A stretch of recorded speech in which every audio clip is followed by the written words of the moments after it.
I found another one of Fred's campsite, noticeably newer than the others. The fire was still smoldering, and I could faintly pick up the smell of the aftershave he always used. I was closing in on him. I could feel it. He had left some tools behind that I could use to repair my boots. Ah, yes. My favorite of tools. Truffle mac and cheese. Or, even better, chocolate pudding. I think we're going to use this to fix our boots.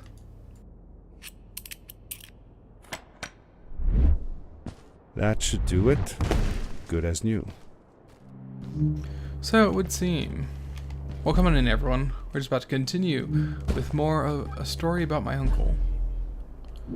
Last time, we had quite a challenge, in front of us, with a total lack of our rocket boots. No safety net below us. This time, we're going to be making our way through the rest of the ice caverns, and by extension, the rest of the game. Starting off, we get back to a whole ton of the ice, a whole ton of stuff that you just can't grapple.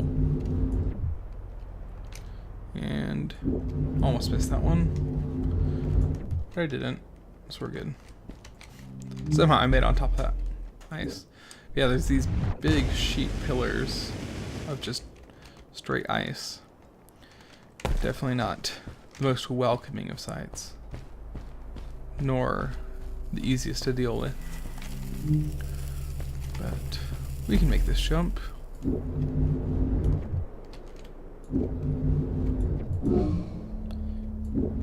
Gotta make sure we refill on our stuff. Man, Buried beneath the ice, you could still see signs of what this place had once been. Something not unlike the caves where the village lay. The Ice Age must have come suddenly, washing over it like a freezing tsunami.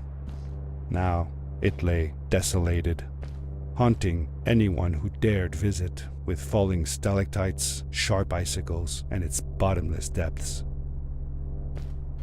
This part, when I first played the game, greatly confused me, because I forgot about that looking up was a thing.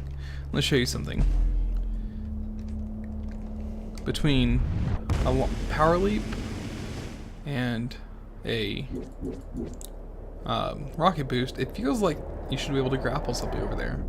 But there's nothing to grapple over there except for the floor.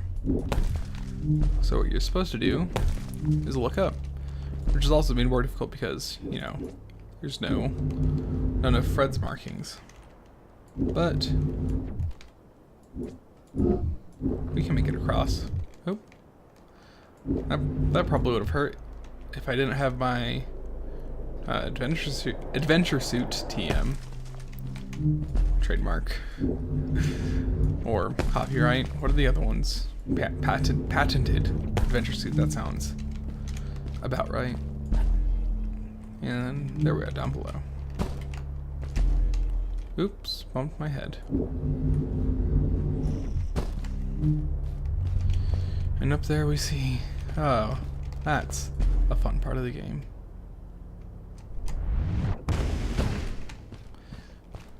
Find a failed paraglider. Hold on. Entirely unnecessary, but I got it. Actually, no, that'll make the debug menu pop up. That'll be annoying.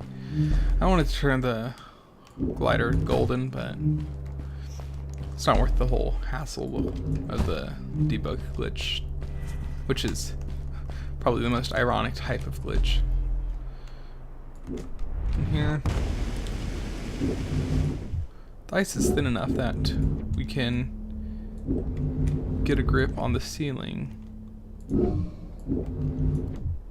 but oh, come on, I missed. I want to use my rocket boots. Dang it. I might have been able to make it if I was pushing forward the whole time, but I just assumed I had my rocket boots to save me. Forgot I already used them.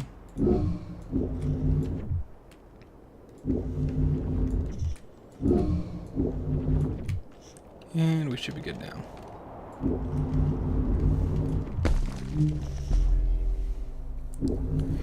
And this here if you want to be skilled, or want to try to be skilled, can be one of the more fun areas in the game. Because there are platforms along the edge. You do not have to use any of them.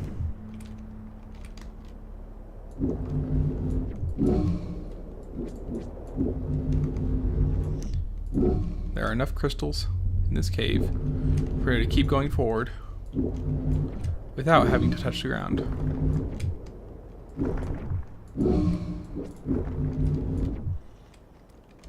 It's not easy, mind you. I mean, it's not that bad. Especially now that we have our rocket boots as a safety net. Ah, dang it. I was so close. That was the end right there. But I'll give it one more shot before doing it, you know, the easy way.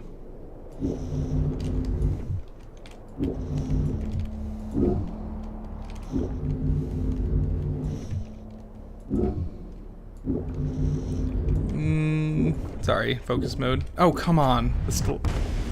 That stalactite got in my way. If it wasn't a falling one, I would have been fine, but it was a falling one. Oh, I forgot to turn off my phone.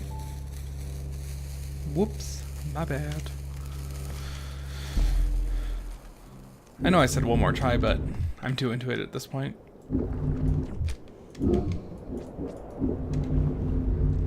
I can do it.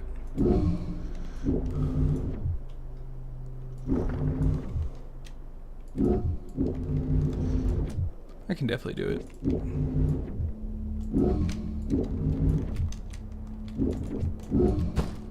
Oh, well I touched the ground, but that's okay. We'll be fine. I mean, this isn't the part where the challenge actually matters. Oh, come on. Of course. Okay, fine. I'll grab some of the checkpoints along the way.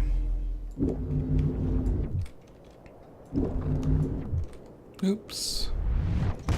Bumped my head on an icicle. Or stalactite. There's no checkpoint on this platform, but it does give us a breather.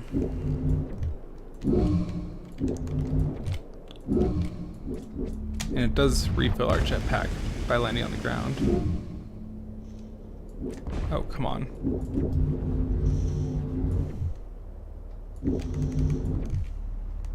Come on. No. Gosh dang it. Of course I could do this just fine when I was practicing. But now, no way. Seriously, those are definitely in reach. Okay, that was not right. Those are definitely in reach. I mean, I'm not telling the game that I know more than it. But I have played this game more than this game has played itself. That much I can say.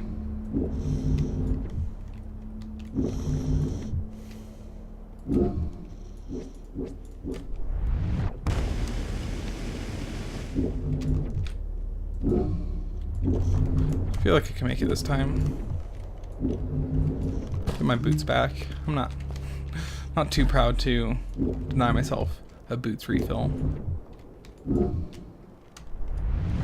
Especially when I apparently needed it there.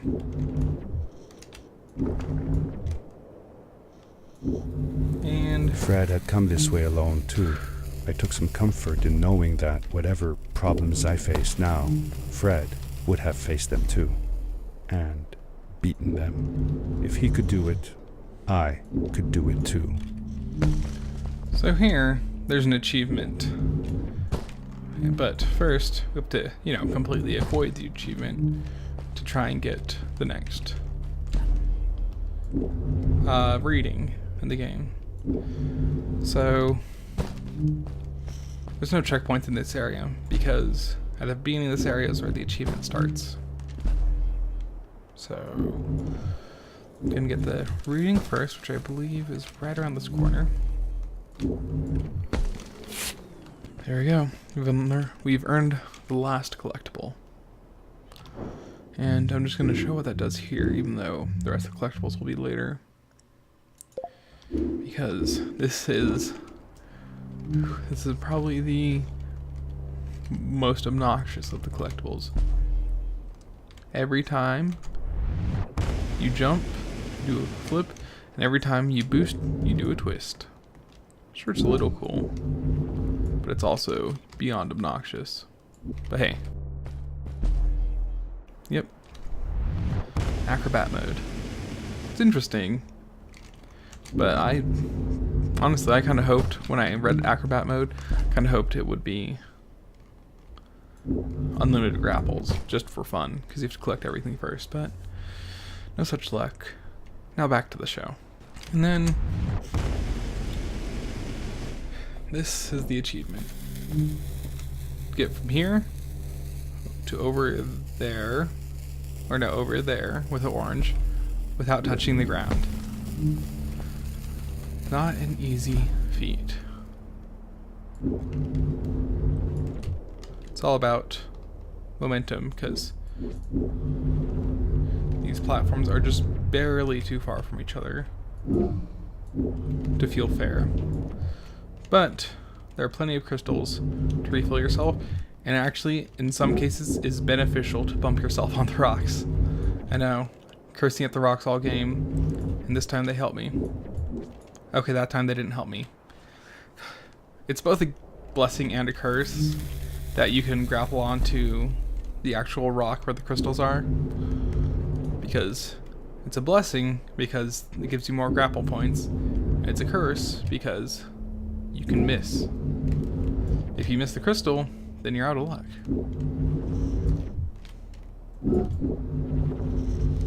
But if you can hit the crystal, then, you know, you get a free refill. Oh, I used my last. Okay. I was stuck there for a moment. I miscounted my grapples. That was my bad. Pretty sure at some point around here I'm gonna start cutting them out. See what I mean? I was holding shift and forward there, and I was not sprinting.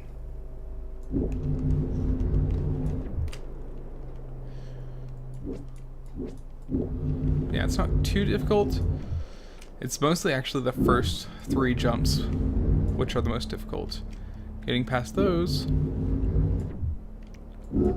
is where most of the challenge comes from.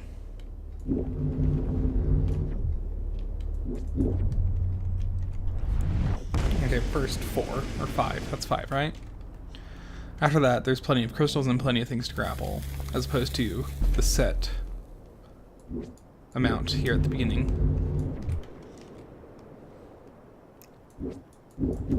Oops. Gosh dang it. I feel like this is when I'm going to start cutting.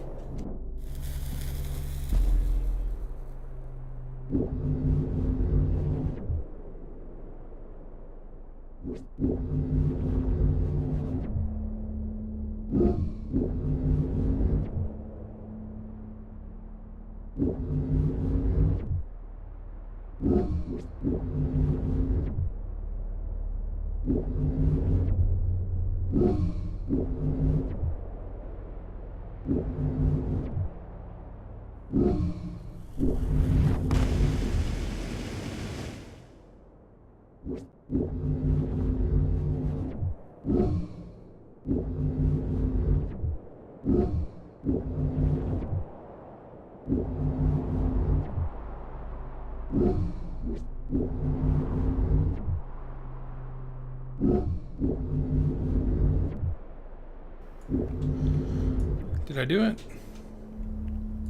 I got it. And right here is where the achievement would normally pop up. Let's see, I'm going to open the overlay, and if there's something that you shouldn't see, then I won't show it, but I think we're good. Nothing here that's, you know, private, because I have offline mode on. If you could do it, I could do it too. The floor is lava, or, well, ice. You get that achievement from not touching the floor there. Oh, come on. Thankfully, we have our rocket boots again. And here is one of the most exciting segments in the game. Or, you know, probably the most exciting. Because here, the challenge isn't a choice. Here, we must make our way all the way along the bottom of this ice shelf.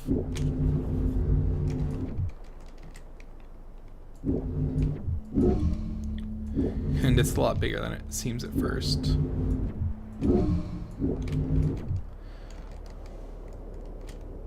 But hey, we've done worse. We've made it through some difficult trials in our journey.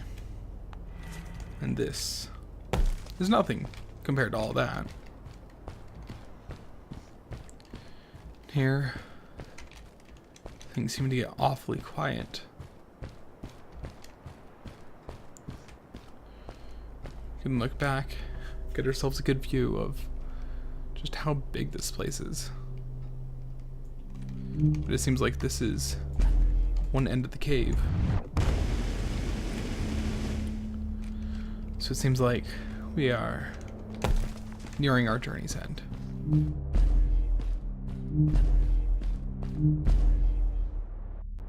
It was dark all around me, but there was a light at the end of the tunnel.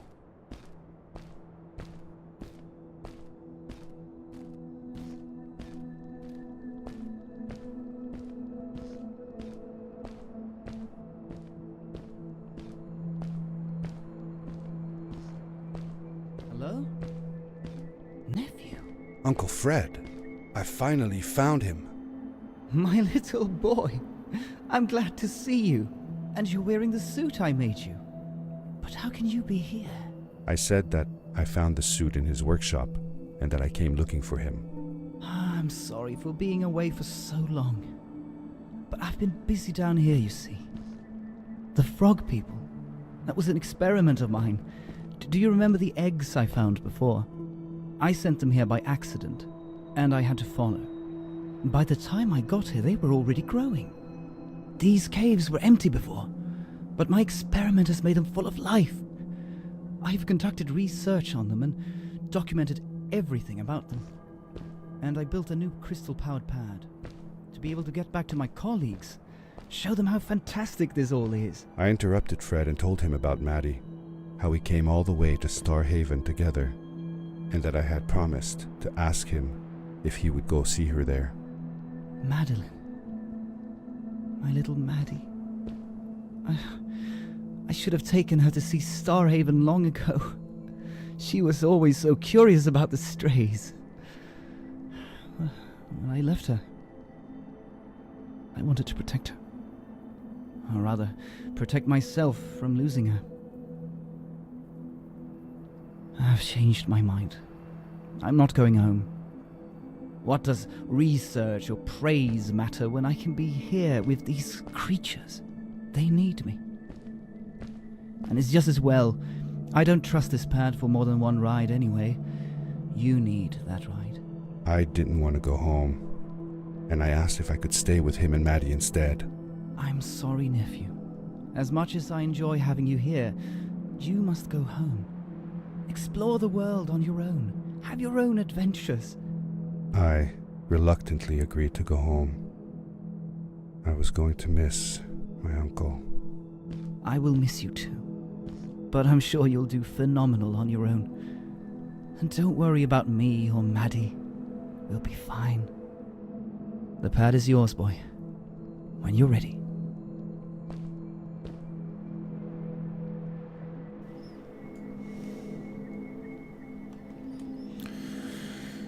Looks like it's time to go home.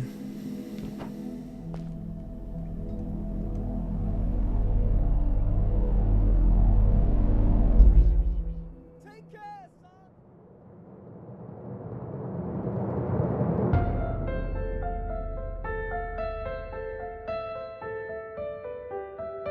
And that is a story about my uncle.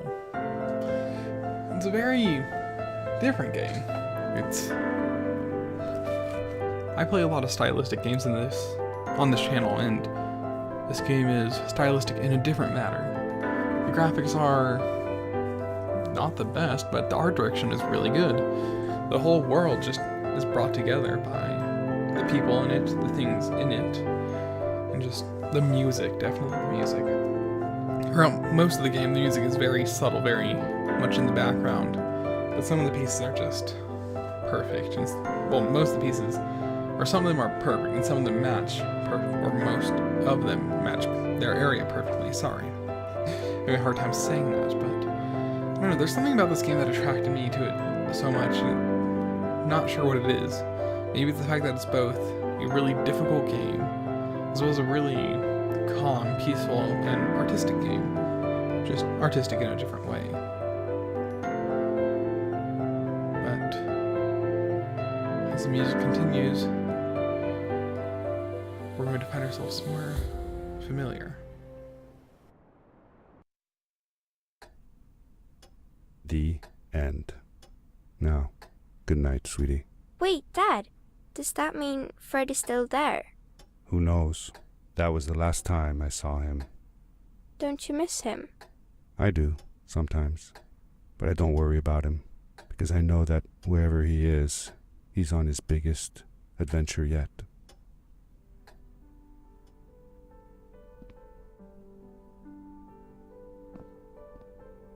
Dear Fred, today I step into the lobby of your house for the last time. My daughter asked me to tell her about an adventure, and I came to think of you.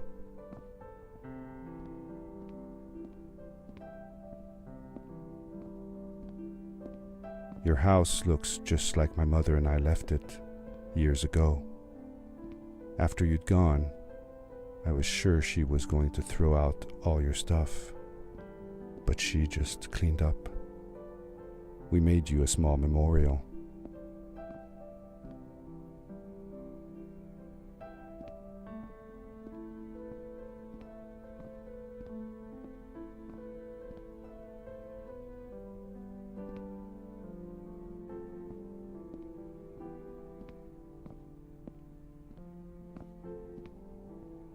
For a while, I came here every day, just like I used to. Sometimes, I could even faintly hear your voice, calling from the observatory, asking me to get you this tool or that.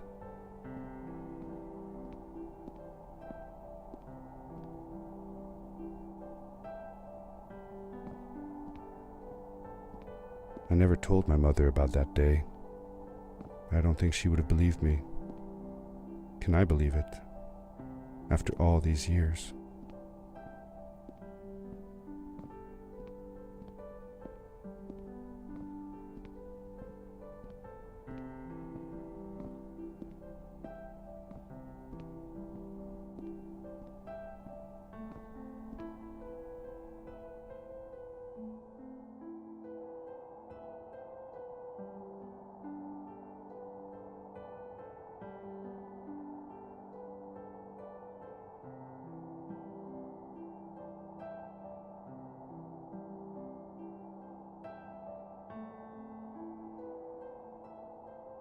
Uncle Fred, thanks to you, I have found an even greater adventure. Thank you. Love, your nephew. A beautiful ending to a very subtly beautiful game. It's not in your face, it's not upfront with you. It's very in the background, but that does not make it any less beautiful. So I guess that's going to be it for this Let's Play, this series of A Story About My Uncle. Next time, we're going to be tackling something entirely new. But until then, keep on keeping on.